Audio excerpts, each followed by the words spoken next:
As a resident of a small town in Ohio, comedian Dave Chappelle expressed some concerns at a Monday night council meeting over plans to build an affordable housing development. This is in Yellow Springs. Yellow Springs Village Council voted 2-2. One member didn't vote against it, but the 53-acre development will still be built. It just will not include an affordable housing component. The council previously approved the development to include 143 single-family homes starting at $300,000 each. Chappelle, not into it. He currently lives in that area and frequented there and threatened to remove all of his business investments from the area should this affordable housing development be built. Here he is expressing himself at the city council meeting. Wow. Yeah. Hi, I'm Dave Chappelle. I just want to say, and Marianne, I can talk to you about this privately. I don't know why the village council would be afraid of litigation from a $24 million a year company while they X out a $65 million a year company. I cannot believe you would make me audition for you. You look like clowns. I am not bluffing. I will take it all off the table. That's all. Thank you. You know, it's always funny, like the affordable housing. It's always like, these are hardworking, honest mothers and fathers who love their children, who no one wants to live around. That's basically how affordable housing works. Like, we're like, yeah, these are the salt of the earth, hardworking, the folks who mow your lawns, and no one wants to live around them. That whenever they try to build affordable housing is sort of like, we're going to build housing for the homeless. Not in my backyard. Right. That's how everyone is with affordable housing. He plans to build a restaurant, Firehouse Eatery, a comedy club. So he has a lot of investments tied up in the community. And I think, I mean, are we over as a population after, you know, his Chappelle's last comedy special? Are we over liberals treating him like a god? Is that totally over?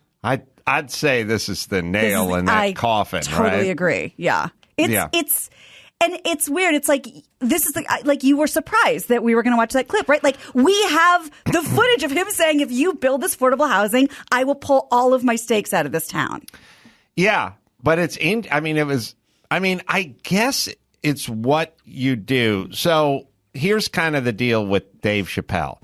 If you work for a big parent company, now, yes, Dave Chappelle's specials are on Netflix and they do very well, and Netflix needs him maybe more than he needs Netflix, one could argue. But also, he can go anywhere on the road and sell out major venues and be a rich person completely independent of the system, you know. So when you hear people who work for ESPN or ABC or Disney, when they give their opinion, it's part of it is their opinion, and the other part is not wanting to fucking get fired or blackballed or thrown out or shit canned or whatever. So we're not so sure if it's their unvarnished opinion because they work for the Disney Corporation. Dave Chappelle is how people talk when they're completely autonomous in the system. Community. And they can say whatever the fuck they want. Yeah. And that's why we get that from Dave Chappelle. No, I think you're totally part of the system. It's just interesting because, you know, there are comedians that sort of build their brand as like, I'm one of you, I'm a man of the people, like blah, blah, blah. And to say like, I don't want affordable housing near me, I think is just really jarring to a lot of people. I think it is. I think what people did with Chappelle is, I don't know that Chappelle ever had a message of unity and a progressive message. It was like, that guy's super funny. He's black and he's cool. He smokes on stage. And I'm a fucking ass kisser. So he's the cool guy. Yeah. And I'm going to go, Chappelle, because I'm attracted to popular, cool guys. I don't know if anyone ever read the transcript. And now we're starting to kind of read the transcript. So what you're saying is he hasn't changed. We're just getting a bigger picture of someone who could say whatever the fuck they want. He might be. Maybe he has changed. Moving a direction. I don't know. Yeah. You know, I went out there for his. I went out there for the when he did his the whole summer camp. I went out there and did a weekend and yeah, he is a. a god in that community, in that town, but also he kind of is left alone and kind of, contributes and, provides extra ammo to what the town, how it runs, but I think kind of keeps to himself and is treated normally, which is, I think, why he digs it out there.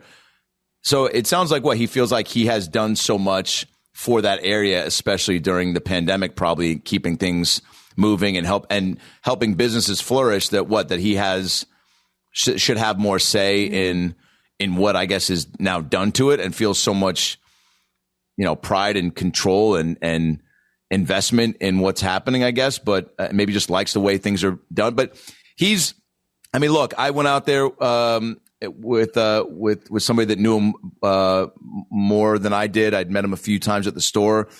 Every time we were hanging out in small circles, he would, come up and chum me up about all sorts of things. And I got the Young Rock job when I was out there, and his tour manager, was my buddy, told him, and he came up and gave me a big hug and was so nice about it. Very attentive, sweet guy. So, that's pretty odd to see that footage, and hear this stance, but I think there is, and who knows, maybe it's one of those things too, where he's taken with all the unfortunate press from the special, maybe that does something to you too, as far as the way that you view. Maybe you lean into it. Maybe it's everyone hates me. Fuck it. Yeah, you're going to make me the villain, then what the fuck? Why should I help you? Why am I supposed to just be obligated to do these things? That's the relationship I have with my kids. Here would be my deal if I was in charge of the low cost housing. I'd be like, look, we're going to build a low cost housing. It's going to be 80 units. It's going to be 7 stories. Everyone's going to get 900 square feet, and you get a balcony. If I start seeing a bunch of shit on that fucking balcony, if I see super depressing kids' toys and beach towels and ponchos hanging over the top and a fucking dead ficus plant, I will come in there and I'll throw your fucking poor ass right out of here. You depress everyone who passes you when you pile, the poor person pile all the shit out onto the fucking balcony. Oh, yeah. And for some reason, the tableau of the kids' toys, the little dirty My Little Pony plastic trike, and there's some girl being sexually abused inside that unit. It depresses the shit out of me. So keep your fucking balcony straight. We know. That's fair. We get it. It's a low cost housing unit, but you don't need to advertise to the world that you're a disorganized mess. Keep that fucking balcony clean, or I'll toss your poor asses right out. I think that's fair. That's a fair statement, compromise. Right? Yeah. Well, let's talk about another parent company doing the opposite. Dollywood. Was I telling you guys? I don't know why, but I was walking about 6 months ago. Did a show in Catalina, and I was walking up and down the hills, and I went all over Catalina. Catalina's nice, and I passed two what I thought were apartment buildings, and they're kind of bad 80s, beige stucco apartment buildings. And one of them, as I was walking back and forth and passing up and down the hill, one of them had all the junk out on the balcony, and the other one, the balcony had wind chimes and gardens, and it was really nice. And I was like, I'm always looking for patterns, I'm like, what's the difference between? And then someone's like, oh, those are condos. People own those, and then those are renters. And it's like, oh yeah, that's how you rent. That's how you treat it when you rent, and that's how you treat it when you own. Yeah, it's snapping into focus. When I rented my place, my last place, we had this Polish landlord named Roxana, and we had a little pool in the middle of our complex, Melrose Place style. And I bought these cheap ass Target floaty pool toys because my buddies from Seattle with 4 kids apiece were coming down to visit, and I had them sitting on my little shit balcony thing where the air conditioner was, and there was a bullshit plant to hopefully dilute some of the floaty toy mess. And she comes out and she's like, you can't have pool floaty toys. I don't do accents. She goes, you can't do toys, floaties on your balcony. And I go, I go, oh, okay, well, I'm just going to put them in the pool as soon as my buddies get here. Okay, fine, but please take them. So cut to us in the pool on the floaty toys. She comes out and goes, you can't be on the pool floaty toys. There's no lifeguard on duty. I go, I know, I saw the sign, Roxanna, next to the no diarrhea sign, which, by the way, isn't that assumed in 2020? And then she goes, you can't be on pool floaty toys. There's no lifeguard. I go, Roxanna, if I drown from a Target floaty pool chair, that's how I was supposed to go. Let's just agree to disagree. That's my story. So I put him back on the balcony, and she has the owner of the building call me and say, hey, I heard you're giving Roxanne a difficult time about your pool floaty toys being on your little balcony. Take those down or I'm going to have to come down and we're going to have to get some lawyers involved. And I go, are you fucking kidding me? He's like, I'm not. Also, I heard you smoke weed in your place.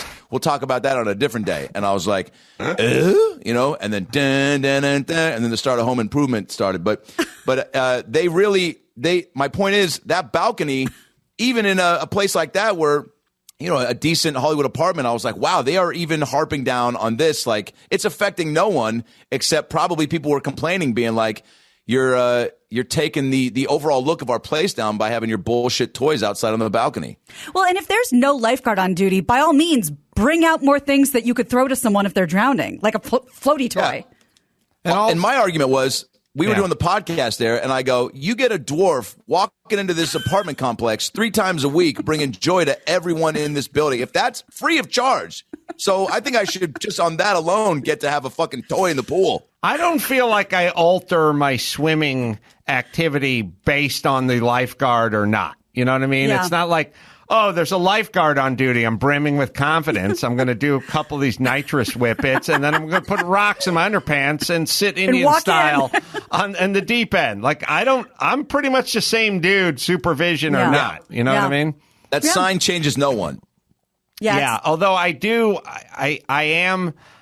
have a membership in a beach club, and the beach club has sometimes a lifeguard on duty and sometimes not a lifeguard on duty. And I realized one of the Mason-Dixon lines to being old is showing up and going, good, when you're young, you go, good, the lifeguard's not here. Mm-hmm. We can do a ton of shit. And when you're old, you go, where's the lifeguard? I don't feel good about going into that ocean without some supervision. I was like, where's the lifeguard? And I realized, oh, fuck, you're old.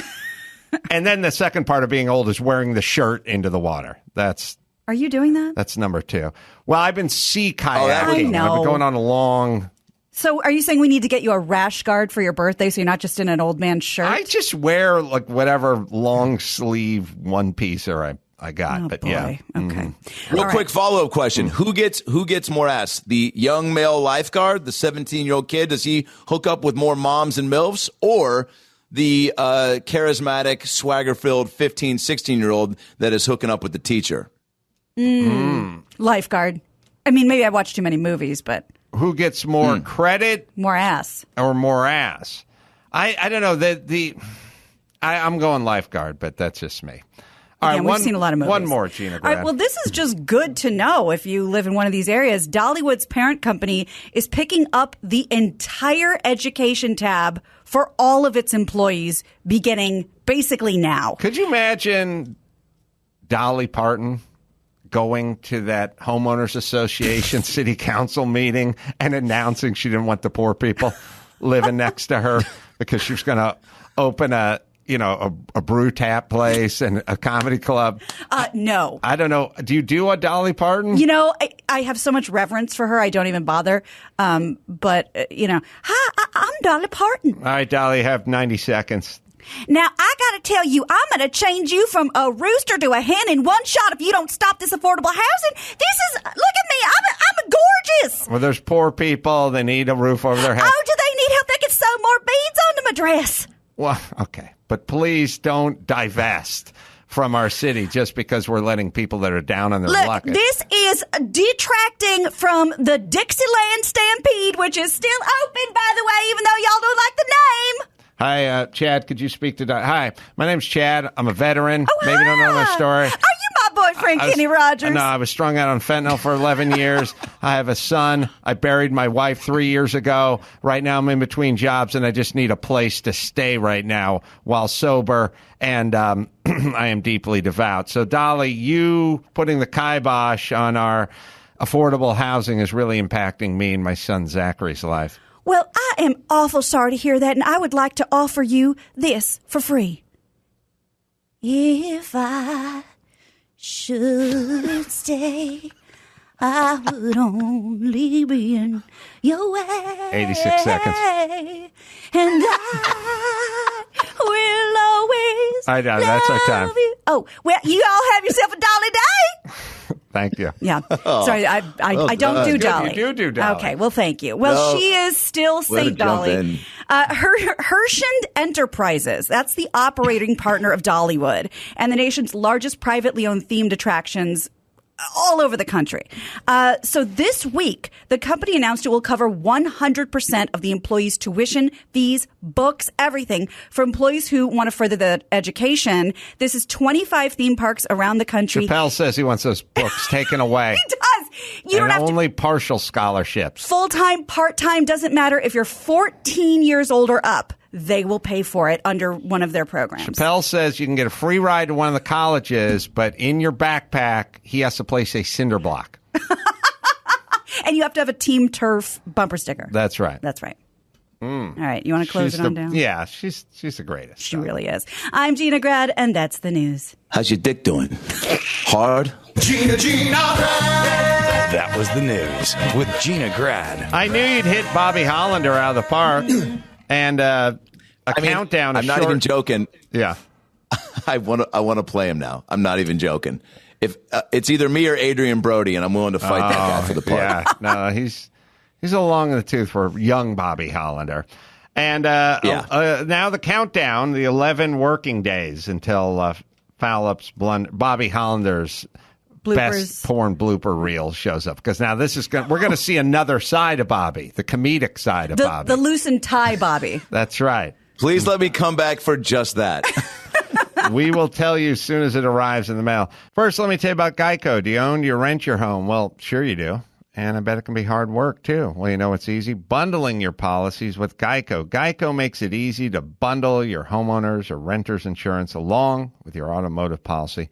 It's a good thing, too, because you already have so much to do around your house. So go to geico.com, get a quote, see just how much you could save and how easy it is to save when you get your bundle happening at Geico. That is at geico.com. Pam and Tommy, obviously, on Hulu, and Young Rock Season 2 premieres March 15th. Live dates all over the place. Adam Ray Comedy.com and Natalie Coughlin, and you can check her out at nataliecoughlin.com. Until next time, it's Adam Carolla for Natalie and Gina and Bald and Adam saying mahalo.